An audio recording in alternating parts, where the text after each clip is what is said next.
My mom looked right at my daughter and said, "You'll never be as pretty as your cousin." Then my sister added, "It's in her blood." But Arya didn't flinch. She smiled. She looked both of them in the eye and said, "I don't want to look like you." Then she pulled out a drawing and the whole table went silent. That was the moment everything shifted, not just in the room, but in me. My name is Lena Cross. I'm a mom, a daughter, a sister. And for a long time, I've been silent. Not because I had nothing to say, but because I got tired of yelling into a room full of people who only heard what they wanted to, especially when that room belonged to my mother. See, I come from a family where beauty is everything. Elegance is rewarded. Thinness is expected. And women? Well, women are best seen and admired, not heard and challenged. That's the way it's always been in my mother's house. It was that way when I was growing up. Always compared to my sister, Talia, who somehow inherited everything my mother ever wanted in a daughter. Sharp cheekbones, long legs, charm, and a knack for turning heads without ever trying. I was the creative one, the sensitive one, which was her polite way of saying, not pretty enough to compete. And now, 30 years later, I'm watching the same subtle cruelty being handed down to my daughter, Arya, 10 years old, quiet and kind, and strong in ways I hadn't realized until that moment.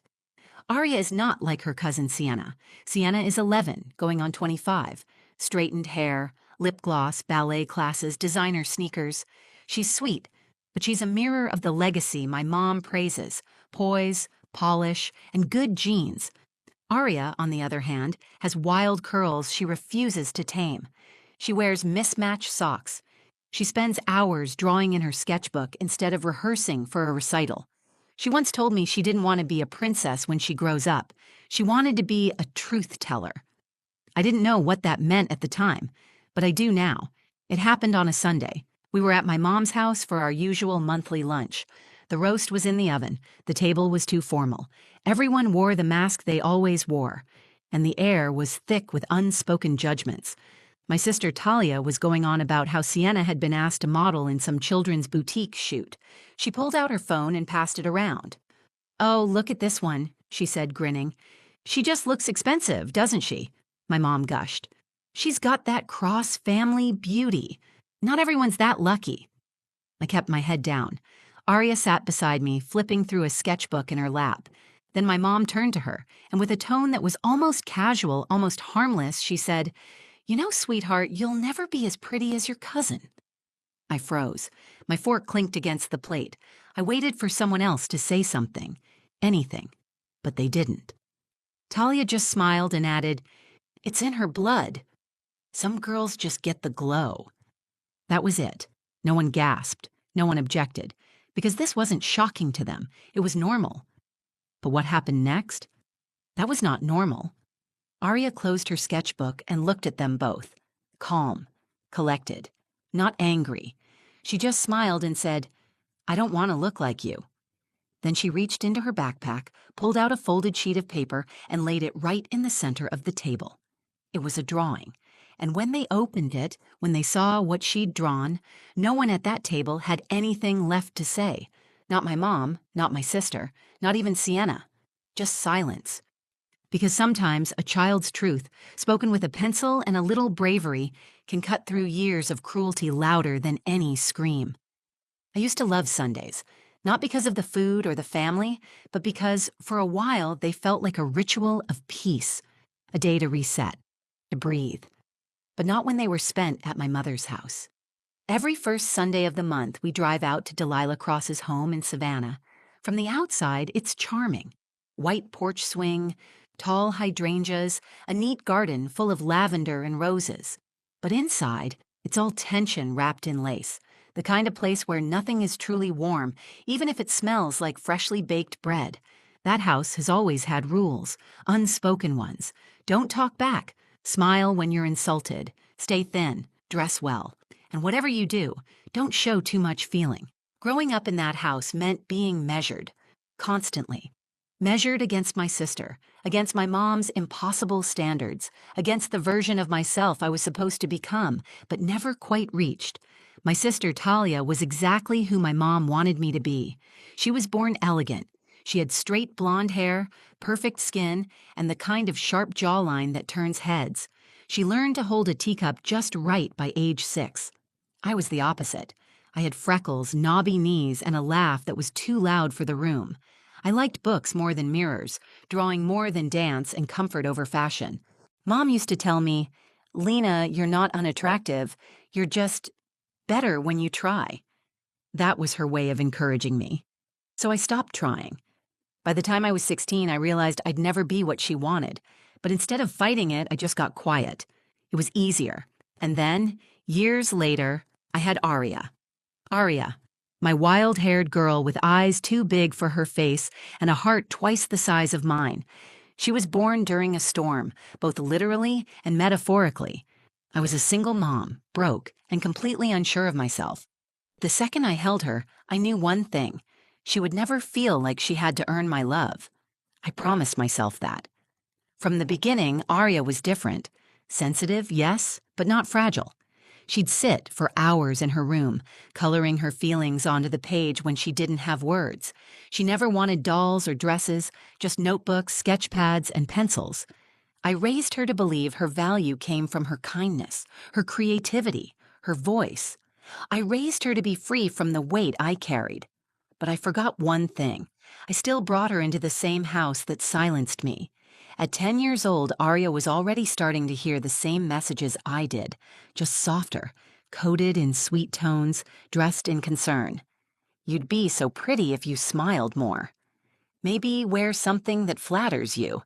Your cousin's already doing photo shoots, isn't that exciting? And every time I bit my tongue, because that house still makes me small, even now. That Sunday started like all the others. The table was set like we were hosting royalty. Gold-edged plates, too many forks, crystal glasses no one ever filled past halfway. Talia sat with Sienna, her perfect daughter, who looked like she stepped out of a catalog. Sienna was already being asked to model. She wore lip gloss and ballet flats and had the kind of effortless posture that made my mom swoon. Aria, beside me, wore mismatched socks, a hoodie with paint on the sleeves, and a braid she did herself. She clutched her sketchbook to her chest like it was armor. I could feel it coming before it happened. The comparison, the passive-aggressive jab, the performance of it all. Because in that house, no meal is served without a side of judgment. And I'd learned to live with that. But what I didn't know, what I could never have expected, was that Aria hadn't. She was listening, watching, noticing everything. And while I spent years swallowing my words, Aria had quietly found her own. She was waiting for her moment. And by the time it came, she didn't just speak up. She rewrote the rules. She picked up a pencil, and she drew the truth. And what she revealed that day changed everything. Lunch had just been served. The table looked picture perfect, like something from a Southern lifestyle magazine. Rosemary roasted chicken, scalloped potatoes, fresh rolls in a silver basket. But underneath the linen napkins and polished silverware, tension simmered like heat rising off the pavement. My daughter, Aria, sat beside me, mostly quiet, her hands folded over her sketchbook like a shield. Across from us were Talia and her daughter, Sienna, who at 11 had already perfected the subtle smugness our family seemed to wear like perfume. Sienna was everything my mother had always wanted in a granddaughter. Delicate, poised, and photogenic. That word came up a lot these days, photogenic, like it was a badge of worth. Talia, of course, couldn't resist the opportunity to brag. "She was just asked to do another photo shoot," she said as she scrolled through her phone. "The boutique owner said she's the most camera-ready girl she's ever seen. I mean, it's really just in her blood." She turned her phone toward Mom and me, a photo of Sienna in a pink tulle dress, striking a pose like she was born for the runway. My mom, Delilah, sighed with pride. "Look at that profile. We always said Talia had that bone structure, and now Sienna has it too. It's a gift. Not everyone gets it." She didn't look at me. She didn't need to. The implication hung in the air like perfume that had turned sour. Then she turned to Aria. Her eyes scanned my daughter like she was inventory. Paint on her hoodie, unruly curls, a slight ink smudge on her cheek from the pen she'd been using in the car. And then came the words, casual, measured, as if they were helpful. You know, sweetheart, you'll probably never be as pretty as your cousin. Arya looked up, not shocked, just aware. Before I could even process it, Talia added with a smirk, "It's just genetics. It runs deep in our side of the family. Some things skip a generation." Skip a generation. The same words I'd heard my entire life. I felt the familiar tightness in my chest, my hands clenched under the table. There it was again. The casual cruelty passed down like an heirloom, except now they were pointing it at Arya. I opened my mouth to speak, but nothing came out. Years of practice, years of keeping the peace. And then I looked at Arya. She didn't shrink. She didn't fidget. She didn't smile politely the way I used to. Instead, she tilted her head and calmly said, "I don't want to look like you." The room paused. Even Talia raised her eyebrows. Arya wasn't being sarcastic. She wasn't being cruel. She said it with a kind of honesty only children seem to have, the kind that slices through pretense without even trying. And then, with a quiet confidence that caught me completely off guard, she reached into her backpack. She pulled out a folded sheet of paper, creased, worn, clearly handled more than once. Without a word, she placed it in the center of the table and pushed her chair back just slightly. No one moved. Talia narrowed her eyes. My mother looked almost offended by the disruption, and Sienna, to her credit, just looked confused. "What's this?" Mom asked, her voice sharper now. Arya shrugged gently. "It's something I made at school. We were supposed to draw someone we admire. I wasn't sure I'd show it to anyone." I felt my heart start to race. This wasn't planned. I didn't know she had it. I didn't know what it was. Mom unfolded the paper slowly, smoothing out the edges like she was afraid of what she'd find. And then she saw it. They all did. The color drained from my sister's face. Arya had drawn 4 women. It was unmistakable. On one side, Grandma Delilah, Aunt Talia, and Cousin Sienna, all drawn with exaggerated makeup, blank expressions, glassy eyes, and long limbs. They looked like mannequins in a store window. And next to them, me. Messy bun, a sweater with paint stains, sitting on the floor, laughing with Arya wrapped in my arms, labeled in big letters, "Real Beauty." The room went still. No one spoke, no one smiled. Even the clink of forks and glasses had stopped. It wasn't just a drawing. It was a mirror. And in that moment, every word my mother had spoken, every jab, every judgment came back to her, sketched in pencil and truth. The drawing sat on the table like a truth no one wanted to admit. 4 women, 3 hollow, 1 alive. It didn't scream. It didn't accuse. But it told the truth in a way that left no one untouched. My mother stared at it, frozen. Talia leaned back like it had physically pushed her, and Sienna just blinked, looking from the drawing to her mother, then to me, then back again. Quiet, maybe for the first time that day, but it was Arya I couldn't take my eyes off of. She wasn't scared. She wasn't smug. She was steady, calm, almost gentle in her silence. And that's when it hit me. She wasn't trying to hurt anyone. She was trying to protect herself and me. She had drawn what she saw, and she had decided she wasn't going to carry the shame I had been taught to swallow. I had always promised myself I'd raise her differently, without the weight I grew up with. Without the voice in her head that measured her value by her waistline or the curve of her lashes. But I forgot that even when you break free, the voices can still echo. I thought I could protect her just by being different, but silence isn't protection. Avoidance isn't strength. And now, here she was, a 10-year-old girl standing in the space I'd never dared step into, telling the truth out loud without ever raising her voice. The shame I felt in that moment wasn't for her, it was for me. I had watched my mother chip away at me for years, with harmless comparisons, with backhanded compliments, with the constant message that pretty was the only currency that mattered. And I had let it happen again, to Arya. Not as often, not as harshly, but still. And I had said nothing. Until now. I took a breath. My heart pounded like I was about to speak in front of a crowd. My fingers trembled under the table, but I looked up and said it anyway. "Arya," I said softly, "can I see it?" She slid the drawing toward me.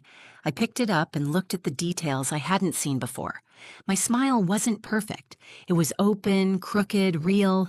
There were paint stains on my hands. Aria had drawn our legs tangled together, like she couldn't tell where I ended, and she began, and under it, in her careful handwriting, "I want to grow up to look like this." Tears burned at the back of my eyes, but I blinked them back. I looked up at my mother. Her face was tight, jaw clenched, eyes glassy.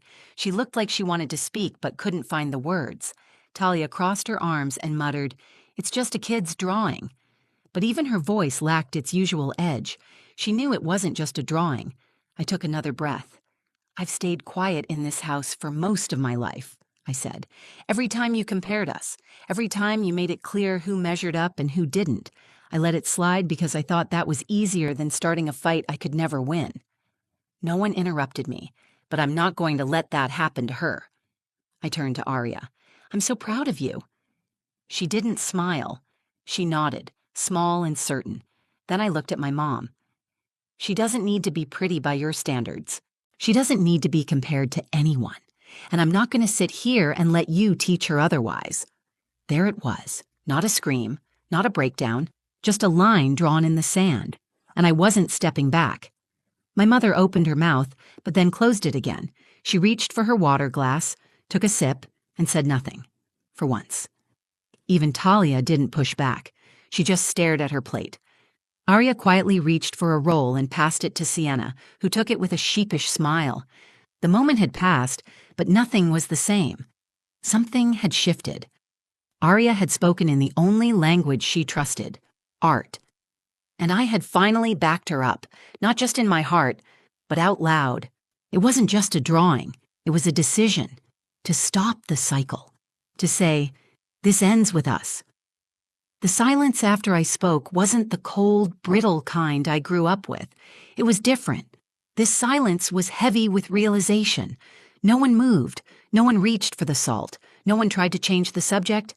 They were finally listening.